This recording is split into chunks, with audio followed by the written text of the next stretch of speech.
दोस्तों आज की इस वीडियो के अंदर हम बात करेंगे एमसीबी एंड एमपीसीबी में डिफरेंस के बारे में। ये एक हमारे पास में एक एमसीबी है और ये एक एमपीसीबी है। इसका पूरा नाम होता है मिनिएचर सर्किट ब्रेकर और इसका पूरा नाम होता है मोटर प्रोटेक्शन सर्किट ब्रेकर। तो दोस्तों इन दोनों में क्या डिफरेंस होता है और ये दोनों हमको क्या क्या प्रोटेक्शन देते हैं वो आज हम इस वीडियो के अंदर जानेंगे।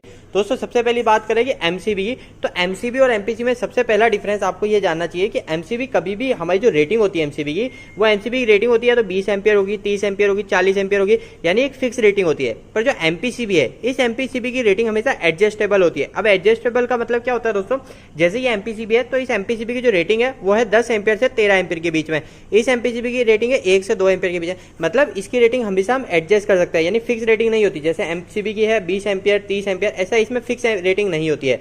अब इसके अलावा दूसरी बात करें तो एमपीसीबी और एमसीबी में क्या डिफरेंस होता है, वो डिफरेंस होता है दोस्तों टेस्ट बटन का। अब जैसे एमसीबी है तो इस एमसीबी को मैं कैसे चेक करूंगा कि एमसीबी सही है या खराब है, तो इसके लिए ऐसी कोई भी चीज नहीं है। पर दोस्तों हमारे जो एमपीसीबी है, इस एमपीसीबी के अंदर हमको एक टेस्ट बटन भी मिलता है। जैसे यहाँ पे इस एमपीसीबी पे लिखा हुआ है टेस्ट, तो इसमें टेस्ट बटन में अगर मैं कुछ आलपिन या कुछ डालूंगा तो ये एमपीसीबी ऑटोमेटिक ट्रिप हो जाएगी। जैसे हमारी एमपीसीबी है तो इस एमपीसीबी को मैंने ऑन करा और यहाँ पे टेस्ट बटन के अंदर मैंने इसमें पेचकस डाला तो ये ऑटोमेटिक ट्रिप हो गई। तो इससे हमको ये पता चल जाता है कि हमारी एमपीसीबी बिल्कुल सही है। अब एमपीसीबी की इसके अलावा अलग भी और अलग अलग टाइप की भी डिजाइन होती है। जैसे मैंने आपके सामने 3 टाइप की एमपीसीबी रख रखी है, ये तीनों एमपीसीबी है। ठीक है, एमपीसीबी की आप पहचान कैसे करोगे, तो सबसे पहली चीज एमपीसीबी के अंदर आपको एडजस्टेबल रेटिंग मिलेगी, वो एमपीसीबी कहलाएगी। ठीक है, अब इसके अलावा दोस्तों एमपीसीबी के अंदर एक और बेनिफिट क्या होता है, वो बेनिफिट होता है दोस्तों ये साथ में एक एलिमेंट लगा सकते हैं, एक्सटर्नल एलिमेंट। ठीक है, अब ये एक्सटर्नल एलिमेंट का मतलब क्या है, हम इसको कहाँ पे यूज में लेंगे, तो ये एमपीसीबी के अंदर हम इसको उपयोग में लेते हैं दोस्तों हम कंट्रोल के लिए। यानी मैं किसी भी कंट्रोल के लिए, जैसे मैं कोई इंडिकेशन लैंप चलाना चाहता हूँ या कोई भी चीज को मैं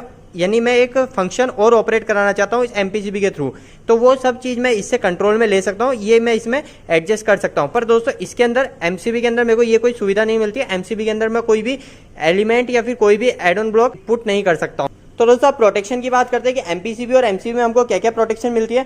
तो दोस्तों एमसीबी के अंदर हमको ओनली फॉर 2 प्रोटेक्शन मिलती है। एमपीसीबी एक ऐसा सर्किट ब्रेकर है जो कि हमको बहुत सारी प्रोटेक्शन देता है। ये हमारी जो मोटर होती है उस मोटर के लिए एक स्पेशली डिजाइन किया हुआ है, इसलिए इसका जो पूरा नाम होता है वो होता है मोटर प्रोटेक्शन सर्किट ब्रेकर। ये स्पेशली एक मोटर के लिए डिजाइन किया जाता है। एमसीबी हमको मार्केट में अवेलेबल होती है सिंगल पोल, 2 पोल, 3 पोल और 4 पोल की। पर एमपीसीबी जो होगी वो एमपीसीबी हमेशा ओनली फॉर 3 पोल की ही मार्केट में अवेलेबल होगी। अब दोस्तों अगर प्रोटेक्शन की बात करें तो एमसीबी और एमपीसीबी दोनों ही हमारे लो वोल्टेज के सर्किट ब्रेकर है, यानी हमारे लो वोल्टेज के अंदर मतलब 415 वोल्टेज के नीचे ही ये ऑपरेट होते हैं और उसी के नीचे के ही आते हैं। और अगर प्रोटेक्शन की बात करें तो ये हमारी जो एमसीबी है, इस एमसीबी के अंदर हमको ओनली फॉर 2 प्रोटेक्शन मिलती है। पहली प्रोटेक्शन जो मिलती है वो होती है ओवरलोड की। ओवरलोड का मतलब अगर जैसे 32 एम्पियर की एमसीबी है तो 32 से अगर 40 एम्पियर निकलेगा तो ये ऑटोमेटिकली ट्रिप कर देगी। इसके अलावा दोस्तों एक और प्रोटेक्शन होती है, वो होती है शॉर्ट सर्किट प्रोटेक्शन, जिसको हम मैग्नेटिक प्रोटेक्शन भी बोलते हैं। उस मैग्नेटिक प्रोटेक्शन के अंदर हमारा अगर आगे जाके फेज आपस में भिड़ गया या फेज न्यूट्रल आपस में भिड़ गया तो वो हमारी ऑटोमेटिक ट्रिप कर देगी।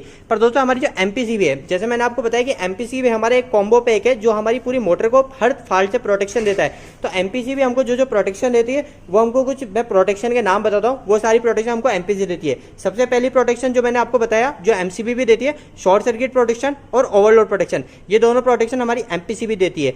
इसके अलावा दोस्तों जो शॉर्ट सर्किट प्रोटेक्शन होता है उस शॉर्ट सर्किट प्रोटेक्शन को हम मैग्नेटिक प्रोटेक्शन भी बोलते हैं, और जो हमारा ओवरलोड प्रोटेक्शन होता है उस ओवरलोड प्रोटेक्शन को हम थर्मल प्रोटेक्शन भी बोल सकते हैं। इसके अलावा दोस्तों हमारी एमपीसीबी हमको प्रोटेक्शन देती है वो होती है line to ground fault. Line to ground fault का मतलब जो हमारा जो फेस आउटपुट से निकला हुआ है उस फेस और अगर आपस में न्यूट्रल या फिर फेस और आपस में हमारा अर्थ आपस में शॉर्ट हो गया तो हमारी एमपीसीबी ऑटोमेटिक ट्रिप कर देगी।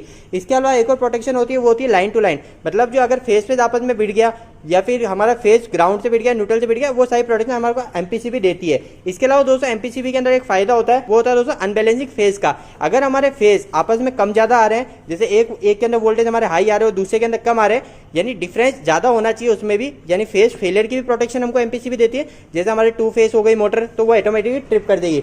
तो दोस्तों ये सबसे मेन डिफरेंस यही होता है एमपीसीबी का कि हमको एक फेज फेलियर प्रोटेक्शन देती है। अगर मोटर हमारी 2 फेज हो जाती है तो हमारी इंस्टेंट ट्रिप हो जाएगी और हमारी मोटर सेफ हो जाएगी। तो दोस्तों उम्मीद है कि छोटे से वीडियो के अंदर आपको एमपीसीबी और एमसीबी में क्या डिफरेंस होता है आपका क्लियर हुआ होगा। दोस्तों अगर आपका कोई भी सवाल इस वीडियो के प्रति या फिर इलेक्ट्रिकल से जुड़ा है तो आप मुझे नीचे कमेंट बॉक्स में कमेंट करके पूछ सकते हैं। इलेक्ट्रिकल वीडियोस अगर आप हिंदी में देखना पसंद करते हैं आज ही इस चैनल को सब्सक्राइब कर लीजिए। आज के लिए इतना ही, धन्यवाद।